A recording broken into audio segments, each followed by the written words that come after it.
Hi friends, welcome to Dini Samayal. இன்னைக்கு நம்ம பார்க்க போற ரெசிபி வந்து மட்டன் சுக்கா.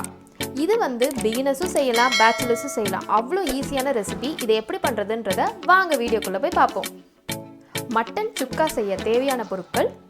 நான் இன்னைக்கு மட்டன் வந்து 1/2 kg எடுத்து வச்சிருக்கேன். இதை நான் மஞ்சள்தூள் போட்டு நல்லா கழுவி எடுத்து வச்சிருக்கேன். அது கூடவே 2 மீடியம் சைஸ் வெங்காயம் எடுத்து வச்சிருக்கேன். ஒரு சின்ன தக்காளி, 3 பச்சை மிளகா கீறி வச்சிருக்கேன். காரம் அதிகமாக இருந்தால் 2 பச்சை மிளகா போதும். கடைசியாக 1/2 டீஸ்பூன் இஞ்சி பூண்டு விழுது.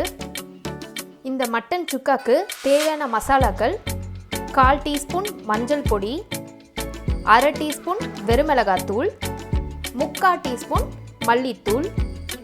கடைசியாக இந்த மட்டன் சுக்காக்கே ஒரு ஸ்பெஷலான பொடி வந்து ஒன்று வறுத்து அரைக்கணும்.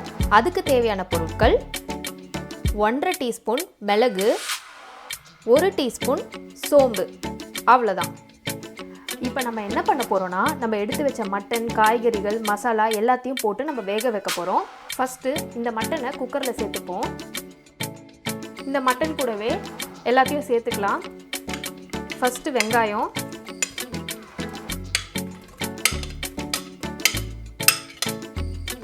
அது கூடவே தக்காளி,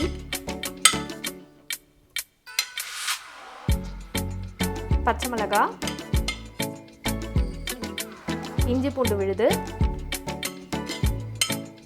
இது கூடவே நம்ம எடுத்து வச்சிருக்க மசாலாவையும் சேர்த்துக்கலாம். இது கூடவே ஒரு டீஸ்பூன் எண்ணெய் ஊற்றிக்கோங்க. கடைசியாக இந்த மட்டன் சுக்காக்கு தேவையான உப்பு சேர்த்துக்கோங்க. நான் இன்னைக்கு 1/2 டீஸ்பூன் உப்பு சேர்க்குறேன். அப்புறமா வேணும்னா பார்த்துட்டு சேர்த்துக்கலாம். இப்போது நம்ம போட்ட மசாலா எல்லாத்தையும் ஒரு தடவை மிக்ஸ் பண்ணிக்கோங்க. கடைசியாக இந்த கறிக்கு சும்மா ஒரு 1/4 டம்ளர் தண்ணி நான் ஊற்ற போகிறேன். கறியிலேருந்தே வந்து தண்ணி விடும். ஸோ அதனால் 1/4 டம்ளர் தண்ணி போதும். அவ்வளோதான். நம்ம தேவையான பொருட்கள் எல்லாத்தையும் போட்டாச்சு. இப்போ குக்கரை மூடி ஒரு கிட்டத்தட்ட நான் 7 விசில் கொடுக்க போகிறேன். நீங்கள் கறியை பார்த்துட்டு விசில் வந்து அட்ஜஸ்ட் பண்ணிக்கோங்க. கறியை வந்து ப்ரெஷர் குக்கரில் வச்சாச்சு. அது விசிலும் கொடுத்து எடுத்து வச்சுட்டேன். அந்த ப்ரெஷர் அடங்கிறதுக்குள்ளே நம்ம அந்த ஸ்பெஷல் பொடியை வந்து வறுத்து அரைச்சிக்கலாம். அதுக்கு தேவையான பொருள் நம்ம ஏற்கனவே எடுத்து வச்ச மிளகும் சோம்பும் தான். இதை வந்து வெறும் பேனில் எண்ணெய் ஊற்றாமல் நல்லா செவக்க வறுத்துக்க போகிறோம். மீடியம் ஃப்ளேம்லேயே வச்சு நல்லா செவக்க வறுத்து எடுத்துக்கோங்க. நம்ம போட்ட சோம்பும் மிளகும் நல்லா செவக்க வறுத்தாச்சு. இதை வந்து நம்ம ஜாரில் போட்டு நல்லா ஒரு கொரன்னு பொடி மாதிரி அரைச்சிக்க போகிறோம். நம்ம கறி வந்து விசில் கொடுத்து ப்ரெஷரும் அடங்கிடுச்சு. இப்போ திறந்து பார்த்துடலாம்.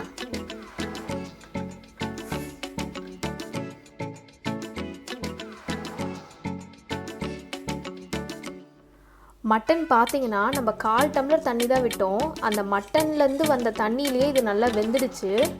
நம்ம மட்டன் வந்து நல்லா வெந்துடுச்சு. இப்போ நம்ம வந்து மட்டன் சுக்காவை வந்து தாளிச்சிக்கலாம். அதுக்கு நான் ஒரு பேனில் வந்து ஒரு டேபிள் ஸ்பூன் எண்ணெய் ஊற்றிருக்கேன்.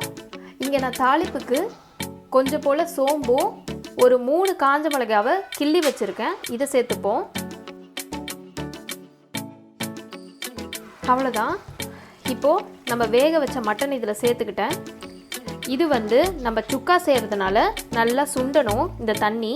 அது வரைக்கும் வெயிட் பண்ணுவோம். அதுக்கப்புறம் தான் அடுத்த இன்க்ரீடியன்ட் ஆட் பண்ணணும். இப்போ பார்த்தீங்கன்னா நம்ம மட்டன் சுக்காவில் இந்த கிரேவிலாம் நல்லா சுண்ட ஆரம்பிச்சிச்சு. இந்த ஸ்டேஜில் நம்ம வந்து இந்த மாதிரி கொர பொடி மாதிரி அரைச்சி வச்சுருக்கேன். இதை வந்து இதில் சேர்த்துக்கலாம்.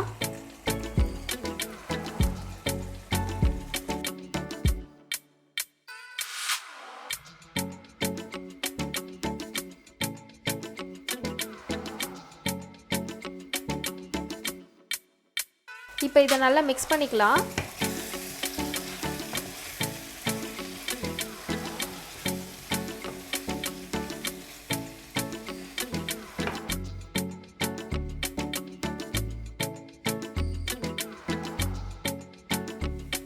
அவ்வளோதான். நம்ம போட்ட மசாலா எல்லாம் வந்து இந்த கறியில் நல்லா ஒட்டி பிடிச்சி சூப்பராக சுருண்டு வந்திருக்கு. நம்ம சுக்கா ரெடி ஆகிடுச்சு. பிளேட்டிங் பண்ணிக்கலாம்.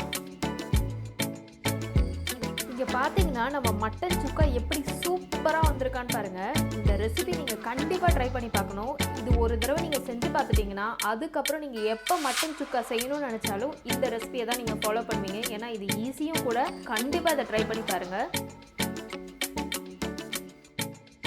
இந்த ரெசிபி உங்களுக்கு பிடிச்சிருந்தா லைக் பண்ணுங்க, இந்த ரெசிபியை உங்க ஃப்ரெண்ட்ஸ் கூட ஷேர் பண்ணுங்க, இந்த ரெசிபி பத்தின கமெண்ட்ஸை கமெண்ட் பாக்ஸ்ல லீவ் பண்ணுங்க. நான் இன்னொரு இன்ட்ரெஸ்டிங்கான ரெசிபியோட உங்களை சந்திக்கிறேன். Until then, it's bye bye from Dini Mini Samayal.